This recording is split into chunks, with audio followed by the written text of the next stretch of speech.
एक समय की बात थी। एक छोटे से गांव में एक साधु रहता था।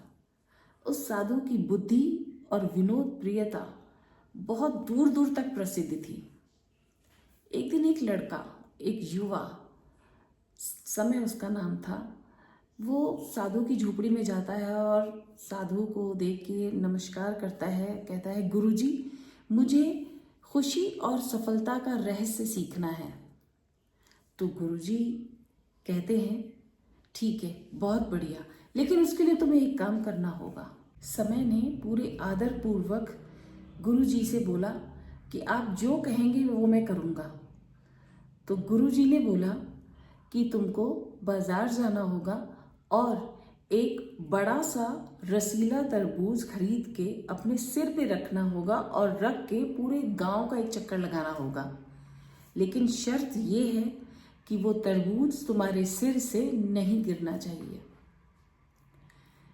समय को ये सुन के गुरुजी की बात थोड़ी हैरानी हुई, लेकिन क्योंकि उसके गुरु ने उसको ये आदेश दिया था और कहा करने के लिए, तो वो बाजार गया और उसने उसी तरह से एक बड़ा सा तरबूज खरीदा और अपने सिर पे रख के उसने गांव का चक्कर लगाना शुरू हुआ। और जब वो अपने सिर पे वो तरबूज रख के चल रहा था तो लोग उसको देख के अपनी हंसी नहीं रोक पाए। कुछ लोग तो उसका मजाक उड़ा रहे थे, कुछ तालियां बजा रहे थे, कुछ लोग उसका हौसला बढ़ा रहे थे और कुछ लोग तो मुंह बना रहे थे उसको देख के।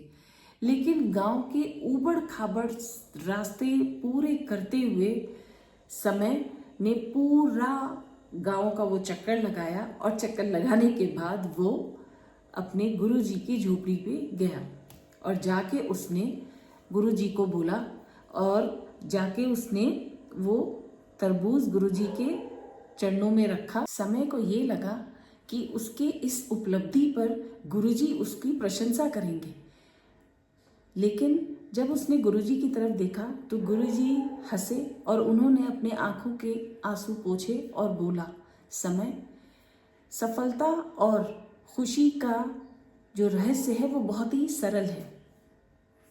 जिस प्रकार तुमने ये तरबूज अपने सिर के ऊपर रखा था, उसी प्रकार जब आप कठिनाइयों का और चुनौतियों का सामना हल्के दिल और हास्य स्वभाव के साथ करते हैं तो आप किसी भी परिस्थिति में और किसी भी तरह की प्रॉब्लम का, किसी भी तरह की कठिनाई का अच्छे से सामना कर सकते हैं। अपनी गुरु की बात सुन के समय ने यह निश्चय किया कि वह पूरी दृढ़ता के साथ अपने जीवन की हर मुश्किल को एक अच्छे, एक हल्के स्वभाव के साथ ही अपनाएगा और अच्छे से मुस्कुराते हुए जीवन को जिएगा।